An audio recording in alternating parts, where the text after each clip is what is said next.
శ్రీ గురుభ్యో నమః. నమశివాయ నమశివాయ. సత్సంగ పరివారానికి సాదరాహ్వానం. జగద్గురువులు శ్రీ శ్రీ ఆదిశంకరాచార్య విరచిత శివానంద లహరి స్తోత్రంలోని 20వ శ్లోకం యొక్క సూక్ష్మ వివరణ. గం గణపతయే నమః. సదా మోహటవ్యాం చరతి యువతీనాం కుచగిరౌ నటత్యాసా శాఖా స్వగతి ఝరతి స్వైరమభితః కపాలిన్ భిక్షో మే హృదయ కవిమచ్చంత చపలం దృఢం భక్త్యా భద్వా శివ భవదధీనం కురు విభో. నమశివాయ నమశివాయ.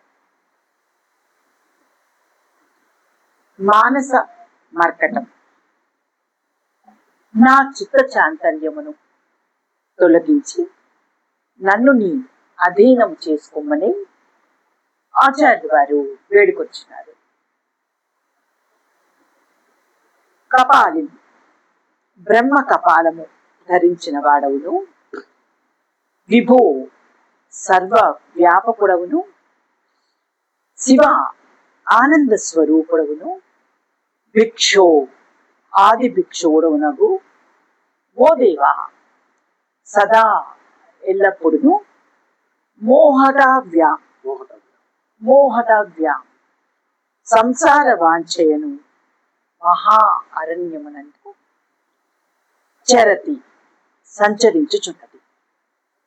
యువతీనాం స్త్రీల యొక్క కుచగిరౌ వక్షస్థలము అనడి పర్వతములపై నటయతి ఆడుచున్నది. ఆశ శాఖాసు దార పుత్రాదుల ఎందలి ప్రేమ అను కొమ్మల యందు అటతి దుముకులాడుచున్నది. జడతి జడితి శీఘ్రముగా అభితః నలువంకలను అటతి పరుగుడుచున్నది. అత్యంత చపలం మిక్కిలి చపలమైన మే నా యొక్క హృదయ కపిం మనస్సు అనడి కోతిని దృఢం అనగా గట్టిగా భక్త్యా భక్తి అనడి త్రాటితో బద్వా కట్టి భవదధీనం నీ వశముగా గురు చేసుకొని. తాత్పర్యమేమంతా, ఓ కపాలి, విభూ శివ ఆది భిక్షువుడవగు స్వామి, ఎల్లప్పుడును సంసార వ్యాహమును మహారణ్యమునందు ఎల్లప్పుడును సంసార వ్యామోహమును ఈ మహారణ్యమందు సంచరించున్నది. యువతుల వక్షస్థలమను పర్వతములపై ఆటలాడుచున్నది. దారా సుతాది సంసారగత ఆశా ప్రేమలను అను కొమ్మల యందు దుముకులాడుచున్నది. నలువంకలకు శీఘ్రముగా పరుగుడుచున్నది. ఇలా చేయుచున్న మిక్కిలి చంచలమైన నా మనస్సు అనడి కోతిని గట్టిగా భక్తి అనేది తాటితో కట్టి నీ వశము చేసుకొను. నీవు ఆది భిక్షువుడవు, నీ వెంట ఈ కోతిని త్రిప్పుకొనమని ఆచార్య వారు ఈ శ్లోకం ద్వారా తెలియచేయుచున్నారు. ఓ కాళహస్తీశ్వర, శివ, ఈ నా మానస మర్కటం మోహ కారణమైన చెరుకు తోట వంటి భోగాల వైపుకు పరుగులు తీస్తోంది. సంసార మోహంలో పడవేయటానికి యువతల వైపు ఆకర్షింపబడుతుంది. ద్వేష, రోష, లోభాదులని వృక్ష శాఖాగ్రములపై ఎగబ్రాకి కోతి కొమ్మచ్చులాటలు ఆడుతోంది. శృంగార రస ప్రవాహాలతో సుడిగుండాలలో దూకి మునిగి తేలుతోంది. మనస్సు చాలా చపరత్వం వంటిది, చపరత్వం కలది. దీనిని నా దగ్గర ఉంచుకోలేదు. దీనితో వేగటం చాలా కష్టం. మంచి మాట ఒక్కటి వినదు. ధర్మాలోచన ఎప్పుడూ చేయదు. కామ క్రోధ లోభ మద మాత్సర్యాలంటే చాలా ప్రీతిగా ఉంటుంది. కానీ ఒక్కసారి నీ నామస్మరణ నువ్వు ఈ మనస్సు అనడి కోతి నేర్చితే ఇక అది నీ మాట వింటుంది. భక్తి అనడి త్రాడితో నీకు ఈ నా మనస్సును ఇస్తాను, తీసుకుపో. నా కష్టాలు తీర్చిన వాడవు అవుతావు. మనస్సును మహేశ్వరుడికి సమర్పించగలిగితే జీవునికి పరమపదమే. భక్తుడికి మనోలయం ముఖ్యం. బ్రహ్మాదులను సైతం కామం కలవరపెడుతుంది. కామ కాంచన విజయాకాంక్షాదులు మనిషిని మాయలో పడివేస్తాయి. ఈ మనస్సు వీటిని గ్రోలి నానా వికారములను శరీరానికి కలగజేస్తుంది. మనస్సును ఎప్పటికప్పుడు మహేశ్వరుడి నామంపై లాగుకొని రావాలి. ఇది నిరంతర భక్తి ప్రక్రియ. భగవత్పాదులు వారు 15 మరియు 19వ శ్లోకాలలో దురాశ భూయిష్ట అను శబ్దముల ద్వారా కాంచన విషయమును తెలిపి ఈ శ్లోకమునందు కామ విషయములను వర్ణించారు. అర్థం తర్వాత కామము వరుసలో ఆచార్య వారు తెలిపారు. దేహములు మాంసావసాది వికార స్వరూపమే అని వందల కొలది సార్లు చింతన చేయవలను. ఈ ప్రక్రియ కామ విజయమునకు మహోపాయం. యోగాభ్యాసం, వేదాంత చింతన, రజోగుణ ఆహార విసర్జన, ఏకాంతవాసము ఇవి కామ విజయమునకు సాధనములు. కానీ ప్రధాన సాధనములు మాత్రము కావు.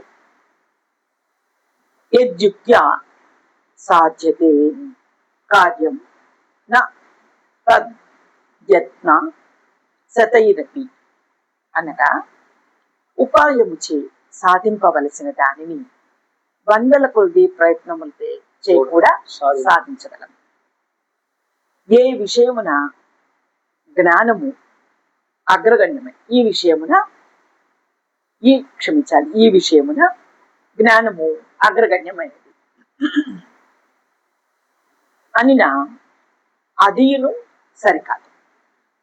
ఏలైనా జ్ఞానము అసలు అన్యమైనది.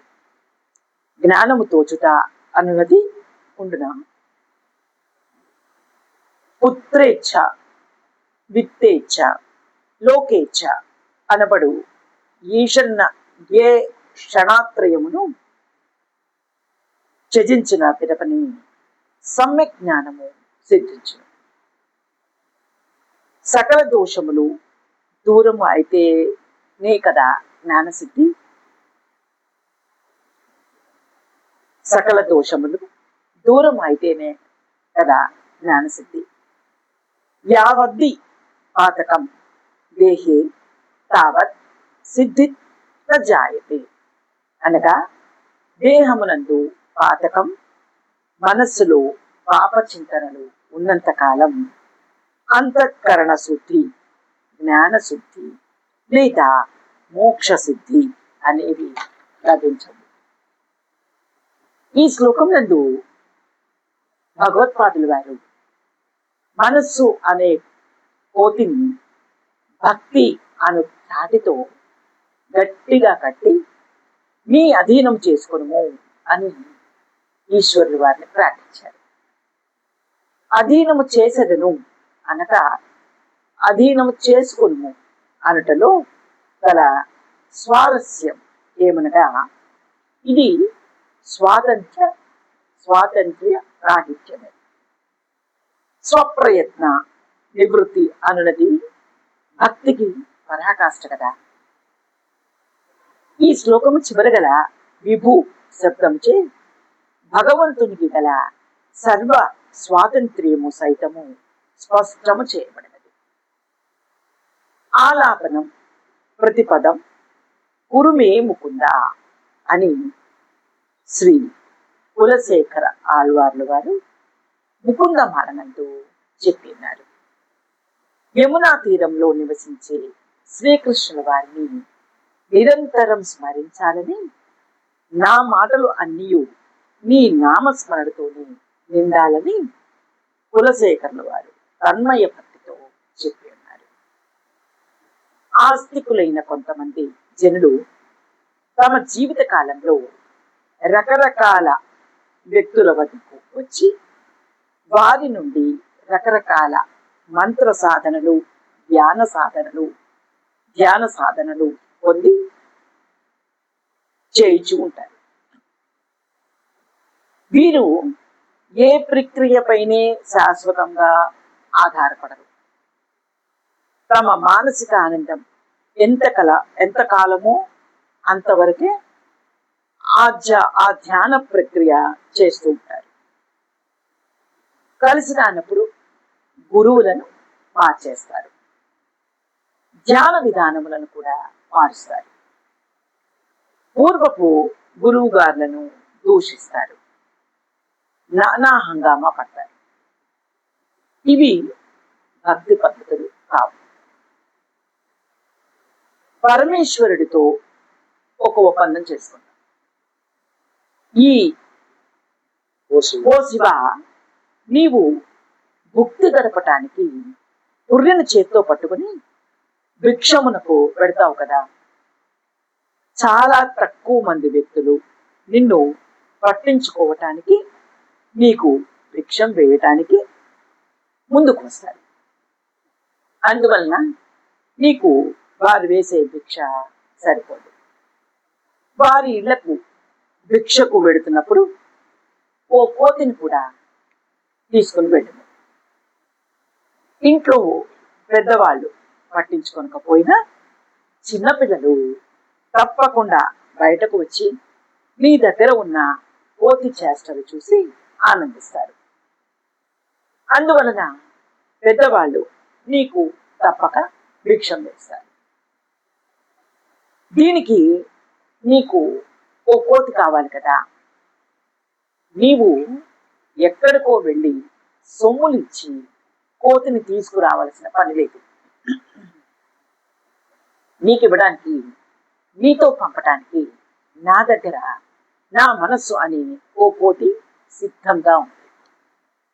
ఇది నీకు ఇస్తాను.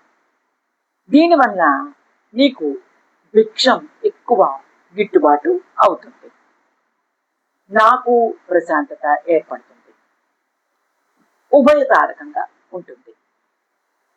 నాకు నానా తిప్పలు పడే శ్రమ తప్పుతుంది.